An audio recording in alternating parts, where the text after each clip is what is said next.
एक दिन निकलना, एक रात निकल रही है, तुम्हारे जीवन का एक दिन कम हो गया है। चाहे होश में निकालो और चाहे बेहोशी में निकालो, आपके जीवन का एक दिन, जन्मदिन हम भले ही मनाते रहे, happy birthday to you, happy birthday to you, इससे थोड़ी काम चलेगा। हैप्पी बर्थडे टू में काम नहीं चलेगा। ध्यान रखना, अगर 25 साल का तुम जन्मदिन मना रहे हो या 50 साल का जन्मदिन मना रहे हो, तो ये खुशी की बात नहीं है। क्या बोले, तुम्हारे जीवन के 25 साल कम हो गए, 50 साल कम हो गए। और इसलिए माताओं, अपने बेटा का जन्मदिन आज के इस संस्कृति को देख करके मत मनाया करे, जो विदेश की संस्कृति है कि मोमबत्तियां मंगा ली, कमरे में लिख दिया वेलकम हैप्पी बर्थडे, और लिख करके मोमबत्तियां जलाई और जला करके फिर उसी बेटे से क्यों कहा फूंको, ये बुझ जाए।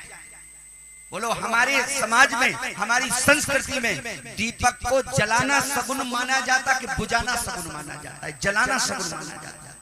लेकिन तुम असगुन करा रही हो, असगुन करवा रही हो तुम। बोलो, अरे जिस दिन तुम्हारे बेटा का जन्मदिन हो, उस दिन तुम्हें अपने घर में सुंदर कांड कराना चाहिए, चालीसा कराना चाहिए, भगवान की कथा कराना चाहिए, सत्यनारायण भगवान की कथा कराना चाहिए, मंदिर जाना चाहिए, शंकर जी के मंदिर जाओ, चाहे हनुमान जी के मंदिर जाओ, चाहे दुर्गा जी के मंदिर जाओ, बेटा को ले जाओ, भेजो, जाओ बेटा, आज तुम्हारा जीवन 20 वर्ष का हो गया, 25 साल का हो गया, ये परमात्मा ने जीवन दिया है, ठाकुर जी कृपा करना, मेरे बेटा का समय बहुत सुंदर निकले।